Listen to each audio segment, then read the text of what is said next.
About 7 years ago, I made the decision to formally disassociate from the religion of Jehovah's Witnesses.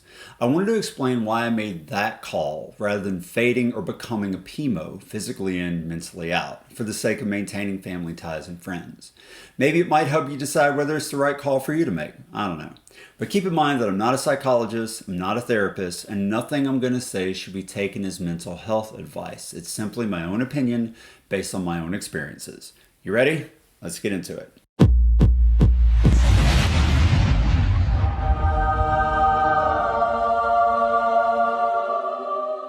Let me start by addressing a key point, living true to myself instead of conforming to societal or family expectations.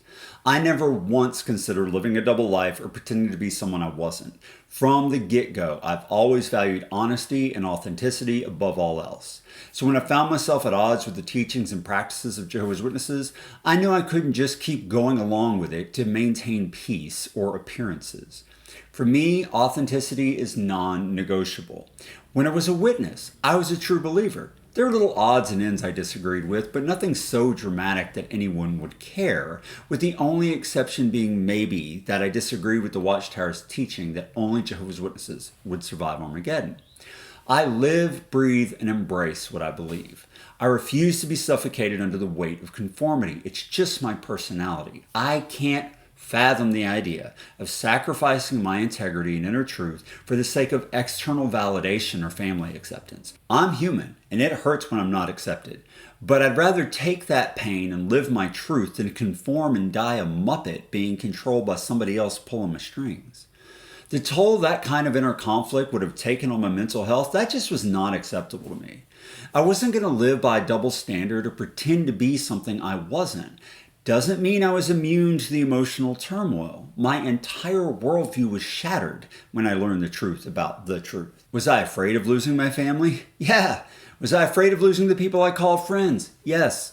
But was I willing to live under the mental strain of pretending to be something I wasn't, maybe for years or even for the rest of my life? Hell no. That was completely unacceptable to me back then, and it remains unacceptable to me now. I just can't imagine waking up every morning knowing that my very existence is a contradiction. I'd be carrying a heavy weight on my shoulders, never sure when that burden was going to crush me. Look, my son turned 16 this summer. Before he was born, I was about 50 pounds heavier than I am now. After he was born, I would run out of breath just playing with him or chasing him around. I knew I had to do something to fix that. So I improved my diet, I started to exercise, I lost the 50 pounds, and I've kept it off ever since. The dramatic improvement to my energy level, my health, my mood, my sense of well-being, it was incredible. Imagine going through your day-to-day life wearing a backpack full of bricks, and then one day taking it off your back. That's how it felt. The relief was unreal. I don't know how people who choose to remain PIMO do it, walking around with the emotional mental burden of knowing the truth and pretending not to. For me, that was a backpack full of bricks, dead weight I was not willing to walk around with. Now, I get it if someone is financially tied to Jehovah's Witnesses in some way, their family or whatever, where their material support and existence is dependent on them. I get that. But for people who have autonomy, who have a job, who take care of themselves, no one else is paying their bills, I just don't understand it. At least that's not something I could have ever done. I didn't even stop to think about avoiding the emotional and mental strain of living a double life. I just refused to subject myself to it in the first place. I wasn't willing to sacrifice my mental well-being and inner peace for the sake of conformity or family. And while it certainly wasn't an easy decision to make, I knew it was the only one that would allow me to reclaim my authenticity and live life on my own terms. For me, living authentically, it's not a fancy buzzword. I know people say that a lot now. But for me, it was a cornerstone of my personal growth and fulfillment. When you're true to yourself, when you embrace who you really are, that's when the magic happens. Staying in a situation where your true beliefs are suppressed, you're putting a lid on your soul. It's denying yourself the opportunity to fully express who you are and what you believe in. And for me, authenticity isn't just about being honest with other people. It's about being honest with myself. Looking in the mirror and knowing deep down I'm living my truth, no matter the consequences. The thought of staying in a situation where I couldn't do that? No way. That would have been a punch to the gut that I was not willing to take.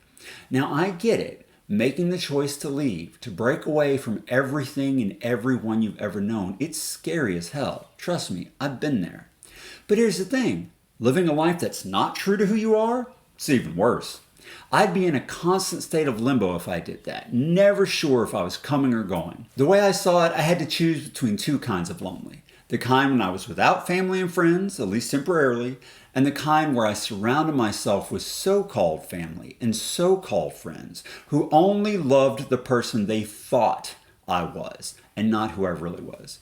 For me, that was way worse. Now, to be fair to you PIMOs that are watching and single, Beth and I left together, and that did make a huge difference. I'd like to think I would have left regardless, but I get that going it completely alone is tough. Like I said, all this is just my opinion based on my circumstances and experience. You do you. So yeah, leaving meant saying goodbye to some familiar faces. It meant sacrificing the relationship I have with my family and starting from scratch. But you know what? It also meant reclaiming my authenticity, my identity, my soul. And let me tell you, there's no greater feeling in the world than that. Being true to myself was not a choice. It was a necessity, whatever the cost. Remaining in a restrictive environment like Jehovah's Witnesses is like trying to grow a garden in concrete. It ain't gonna happen. Opportunities for exploring diverse perspectives, pursuing education, or engaging in activities that promote your self-discovery, forget about it. Seeking personal development in Jehovah's Witnesses is like trying to catch a tan in a blizzard. The Watchtower's version of personal development comes with so much fine print, so many strings. They put you in this narrow little box, and if you step even an inch outside of it, you're in trouble. You can't spread your wings in a cage. I knew the only way for me to truly grow was to break out of that prison, not nod and smile at the warden while finding little ways to break the rules from within my cell. You reading Crisis of Conscience in between meetings at the Kingdom Hall? That's great, but you could be reading it in freedom. Your cell door is unlocked. You just have to be willing to step outside. For me, personal development wasn't just about gaining knowledge or skills. I wanted to expand my horizons, challenge my beliefs, discover who I was in the process of all that. And staying in a community that's only interested in conformity and not growth, pretending to be something that I wasn't and sacrificing my future prospects to look like I fit in? No, that was not a choice. Now I get it. Leaving means stepping into the great unknown, facing uncertainty, starting from scratch. But you know what else it means? It means freedom. The freedom to explore, to learn, to grow without the shackles of conformity holding you back. That's how I felt, and that's why I left. Plus, the connections I would have been staying for weren't genuine anymore. They were fake social connections I would have had to maintain if I faded or became a PIMO. Look, maintaining ties with family and friends is important, I get it. But it's more important that those connections are genuine, made with people who care about you for who you are, not who they think you're supposed to be. Jehovah's Witnesses claim to place a high value on family bonds and social connections, but those bonds come with way too many strings attached for me to keep putting up with that. Those strings tie you down and keep you from having real relationships with other people. You have to believe what they do, think like they do, or at least pretend to, always giving the acceptable response. No thanks. I was not doing that once I was awake. And that's because social connections aren't just having people around. It's about having people who get you, support you, accept you for who you are. And staying in a community where those connections are conditional? Not me. Leaving did mean saying goodbye to friends and family, and yeah, that sucked. Once I was out, I knew I'd never hear from my friends again, and I haven't, except for the ones that have also woken up. I had to step into the unknown, face that uncertainty, and again, start from scratch and learn how to make real friends. It wasn't easy. But it opened me up to a whole new world of possibilities, a world full of genuine connections and real friends. Why is that so important? I mean, picture this. You're building a friendship or a bond with someone, but it has this giant asterisk hanging over your head all the time. It's like saying, sure, we can be friends, but only if you follow the same rule book as me. I can't live like that. Relationships built on a foundation of conformity might stand for a while, but one little tremor and poof, it all comes crashing down. It's only a matter of time before you fall flat on your face if you try and do that. True friendships and real family bonds should be built on acceptance, respect, and mutual understanding, not some checklist of do's and don'ts. I mean, come on, who wants to be friends with someone who's only in it for the conformity? Not me, that's for sure. When I left and made real friends, it was liberating, empowering, and let me tell you, it was worth every heartache and lonely moment. And there were a lot of those. Because at the end of the day, true connections aren't about checking the right boxes. They're about embracing each other for who we are, quirks and all. That's the kind of connection worth fighting for, no matter the cost. Fighting for fake connections to people who will drop you the second they find out who you really are, they're not worth it. At least they weren't for me, and that's why I left. Then there's the fact that fading, or especially going PIMO, would have required me to isolate myself from the real world rather than fully embracing it. Imagine you're hanging on to the edges of a cliff, holding on for dear life, but you're up there all alone with no one around to lend a hand or offer support. That's how it would have been for me if I had pretended to remain in when I wasn't, hanging on to the edge of my sanity, knowing that the second I couldn't maintain my grip, none of the people in the Kingdom Hall would have grabbed my arm and pulled me up. They just let me fall. Watchtower teaches that anyone who disagrees with them and leaves is from Satan. In the minds of Jehovah's Witnesses, they would be helping the devil if they helped me.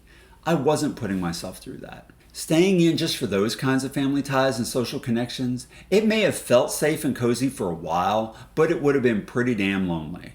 Because while I was busy hunkering down within the community, the rest of the world would keep on spinning without me.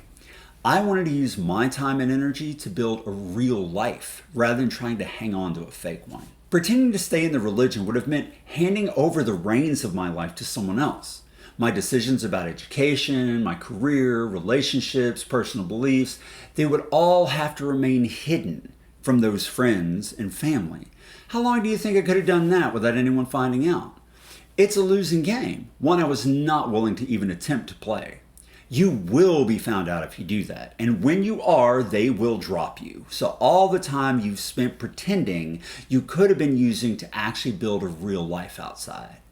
Imagine trying to drive on a long trip with the passenger having one hand on the wheel, constantly applying pressure to try and get you to turn when you want to go straight. Why would I do that? I'd be putting up with never-ending and completely unnecessary pressure to conform to something I no longer believed in. For me, autonomy wasn't just about making my own decisions. It was about owning those choices, taking responsibility for my own path in life, and being proud to speak my mind and be who I am. How could I have any self-respect while hiding in the shadows, afraid of what my friends and family thought about who I really was? Continuing to live a fake life for the sake of others?